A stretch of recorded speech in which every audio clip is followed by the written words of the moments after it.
Amendment to H.R. 8109, offered by Mr. Massie of Kentucky. Without objection, the reading of the amendment is dispensed with. The gentleman from Kentucky is recognized to explain his amendment. Thank you, Madam Chairwoman. This amendment is basically responsive to the concerns of my constituents and voters all across the United States. We need to have faith in the election results of this next election. It is fundamentally important to our structure of government that people believe that their votes were counted and that they were counted fairly. Now, one of the biggest concerns that's going to come about is that the results may not be reported on election night. And so people are concerned that maybe new votes show up that weren't actually cast by election day. And so what my amendment seeks to do is to make sure that nobody falsifies the postmark on a ballot. Now, I looked into the existing law, and there is a penalty for forging a postmark.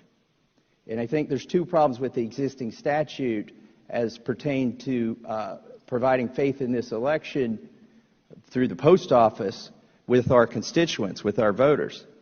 The first part of my amendment's in two parts.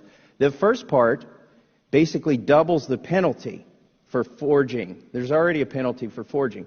But if you forge a postmark on an envelope containing a ballot for the purposes of affecting the election or committing election fraud, then the penalty for forgery would double. And I think that's important to call attention to this issue. Now, the other problem with the existing law, or the main problem with the existing law, is would it be a forgery? And I don't think the law covers this, actually. I don't think it is a forgery. If a postal worker or somebody from the outside who gains access to postal equipment manipulates that equipment in a way to affix a postmark that is not the actual date that the ballot was received by the post office. So that's not necessarily a forgery, that's falsifying it. So what my amendment further seeks to do is to create a penalty, and I'll read this: whoever with the intent to falsify the date on which a postmark was applies to a mail ballot described in subsection A2, a genuine postmark, not a forged postmark, but a genuine postmark that bears a date other than the date on which such postmark was applied, shall be subject to the penalties set forth in such section. In other words, let's make sure that if somebody falsifies a postmark using official U.S. Postal Service equipment, whether that's a Postal Service employee or just somebody who gains access to that equipment, let's make sure that that's covered by the law just as much as a forgery of a postmark. And with that, I yield back. Will the gentleman yield? I will yield to the gentleman from Kentucky. Let me just say what it means if you don't support this amendment. It means that you're okay with somebody using Postal Service equipment to affix a postmark that isn't the actual day the ballot was delivered. That will shake the faith of the American people in this government. So please, I urge you to vote for this amendment. And I yield back to the gentleman from Ohio. And with that, I want to yield remaining minute to the gentleman from Kentucky. Thank the gentleman from Georgia. Mr. Raskin, I appreciate your appeal to federalism to allow the states to decide, but the U.S. Post Office is a constitutionally sanctioned federal